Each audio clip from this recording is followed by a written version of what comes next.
Bismillahirrahmanirrahim. Assalamualaikum warahmatullahi wabarakatuh. Nama saya Muhammad Erdianto. Sebelumnya saya akan memperkenalkan anggota dari kelompok 6, yaitu yang pertama ada Muhammad Yusuf Balin, yang kedua ada saya sendiri Muhammad Erdianto, yang ketiga ada Pauji Wahyudi, yang keempat ada Ranto Lucius Haloho, dan yang kelima ada Sinta Ayu Lestari.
Kami di sini akan mencoba mereview salah satu e-bisnis di bidang e-commerce, yaitu blibli.com.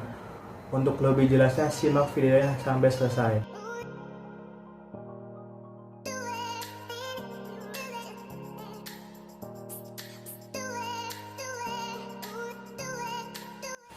Baik, terima kasih. Saya lanjutkan analisa SWOT tentang aplikasi e-bisnis di bidang e-commerce.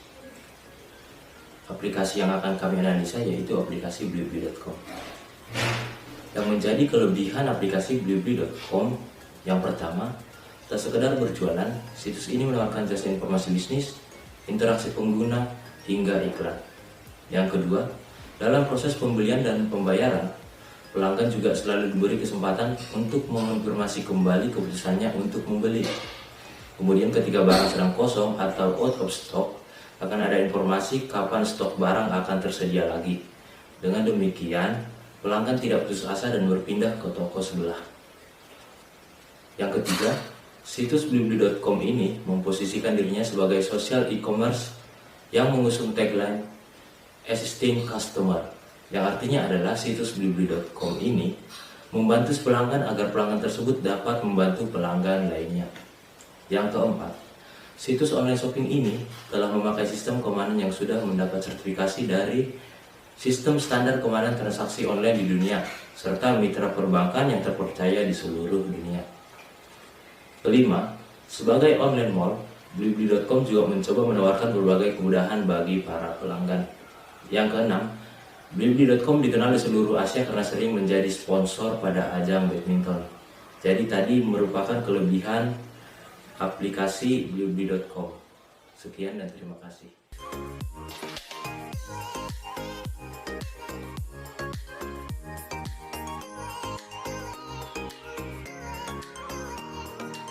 Di sini saya akan menjelaskan mengenai beberapa kelemahan dari e-commerce blibli.com. Yang pertama yaitu terbatasnya ketersediaan produk atau barang pada toko di blibli.com. Nah, mungkin saja ada beberapa barang yang kita inginkan, namun bisa jadi tidak semuanya ada, karena di blibli.com saat ini para penjualnya atau sellernya itu masih menyediakan produk-produk yang bersifat umum saja. Jadi yang jikalau kita ingin membeli suatu produk dengan model ataupun warna dengan jenis yang berbeda dari produk lainnya, bisa jadi tidak akan tersedia di situ. Lalu untuk yang kedua adalah jumlah stok pada toko di blibli.com itu sangat terbatas. Maka jangan kaget nih apabila kita melakukan pembelian dengan cara memasukkannya dahulu ke dalam keranjang ataupun mengkeep produk tersebut, dan ketika 2 hari kemudian ataupun bahkan keesokan harinya produk tersebut sudah tidak tersedia atau sudah habis. Untuk yang ketiga adalah waktu pembayaran pada saat check out itu tidak lama, sekitar hanya maksimal itu adalah 3 jam. Setelah melakukan check out kita harus segera melakukan pembayaran. Maka ketika kita sudah yakin dan sudah mencek barang tersebut, kita harus segera melakukan pembayaran agar atau untuk menghindari adanya pembatalan otomatis dari pihak blibli.com. Untuk yang keempat yaitu jika kita sudah melakukan check out dan akan melakukan pembayaran ataupun sudah melakukan pembayaran, kita tidak boleh asal melakukan cancel barang atau pembatalan pada produk yang telah kita bayar. Karena ketika kita sudah melakukan 3 kali pembatalan pada produk ataupun pemesanan yang telah kita bayar, maka untuk selanjutnya akun kita akan di-banned atau dihentikan sementara untuk tidak bisa melakukan pembayaran ataupun transaksi selama kurun waktu 24 jam. Dan untuk yang terakhir yaitu pada akun blibli.com ini untuk konfirmasi ataupun notifikasi pada pembayaran kita belum tersedia. Maka ketika kita melakukan pembayaran belum adanya konfirmasi dari pihak blibli.com melalui email maupun SMS, maka kita harus mengeceknya manual dan langsung pada aplikasi blibli.com tersebut. Memang berbeda ya pada aplikasi e-commerce pada e-commerce lainnya. Saya kira itu beberapa kelemahan dari e-commerce blibli.com. Untuk selanjutnya akan dilanjutkan oleh rekan saya.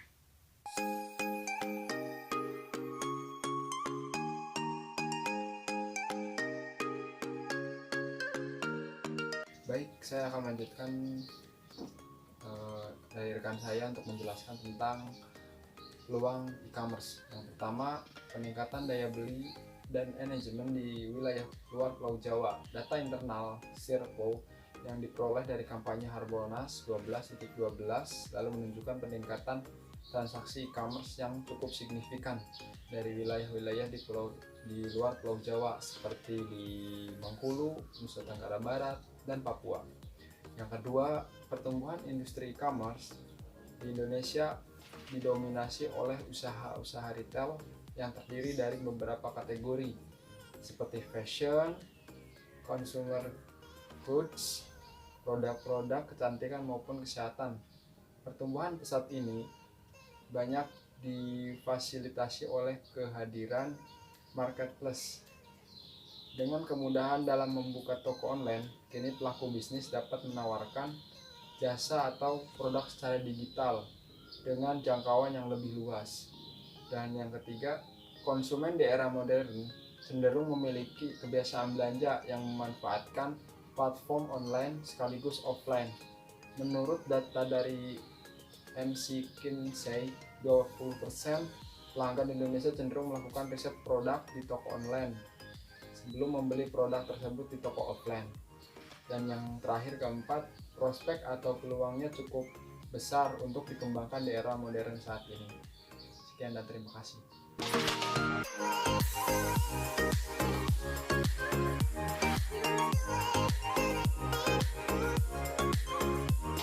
Saya akan menjelaskan materi yang tentang hambatan. Sebagai jenis usaha banyak pesaingnya. Yang pertama, pesaing usaha merupakan sebuah kompetisi antara para penjual yang sama-sama berusaha ingin mendapat keuntungan pangsa pasar serta jumlah penjualan yang tinggi. Pesaing usaha bisa disebut juga sebagai pesaing bisnis.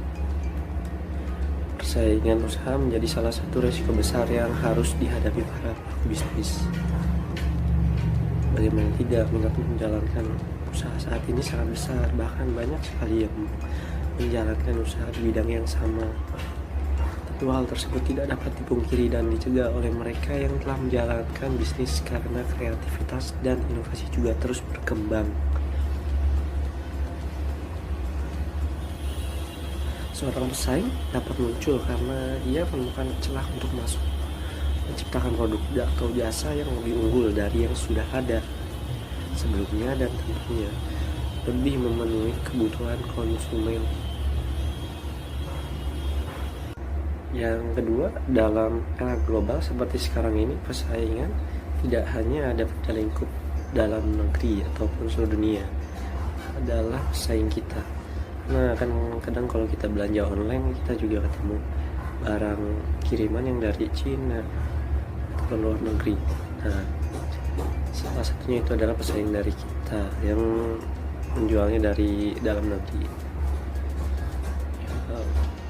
Itu adalah sebuah persaingan yang agak sulit, soalnya jangkauan hari pengirimannya juga nggak terlalu beda. Jadi barang yang walaupun dia dari luar negeri, barangnya pengirimannya agak lama, tapi dia nggak terlalu lama antar pengirimannya.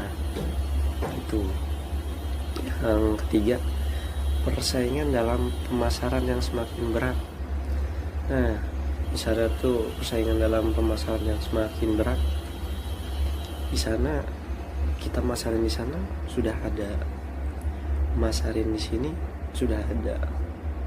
Misalkan ya kalau di pasar, sama di sini jualan ini sama, sebelahnya sama. Tapi itu menurut saya itu hanyalah hambatannya kecil, karena rezeki itu sudah diatur sama Allah Subhanahu wa Ta'ala. Yang keempat, masih banyak orang khawatir, ragu-ragu, bahkan enggan berbelanja online karena alasan tertentu. Ya sama, saya juga ada pengalaman dari hambatan yang berempat. Jadi saya memesan barang A, tapi yang terkirim barang B. Nah, dari situ kan pemikiran orang jadi mendingan kita beli langsung gitu daripada kita online.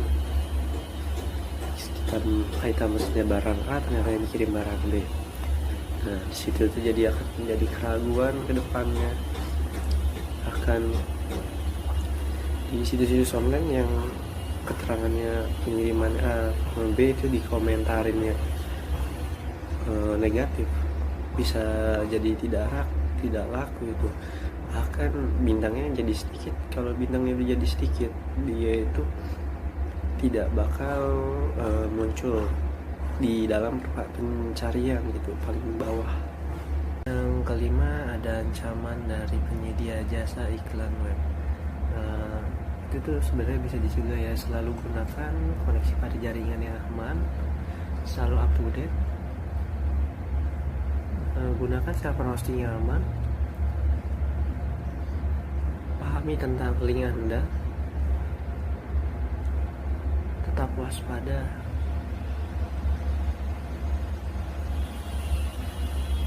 Karena itu sangat berpengaruh sekali ya dalam sebuah bisnis online. karena dapat merusak, ibaratnya merusak pandangan deh. Tiba-tiba lagi buka, tahu-tahu ada iklan gitu, tiba-tiba muncul kan, jadi kepencet iklan tersebut. Nah, di situ kerugiannya menurut saya. Terima kasih, sekian. Oke, jadi itulah sedikit penjelasan tentang kekuatan, kelemahan, peluang, dan hambatan yang ada di situs blibli.com. Semoga dapat bermanfaat, dan jangan lupa like, komen, dan subscribe. Saya akhiri, billahi taufiq walhidayah. Assalamualaikum warahmatullahi wabarakatuh.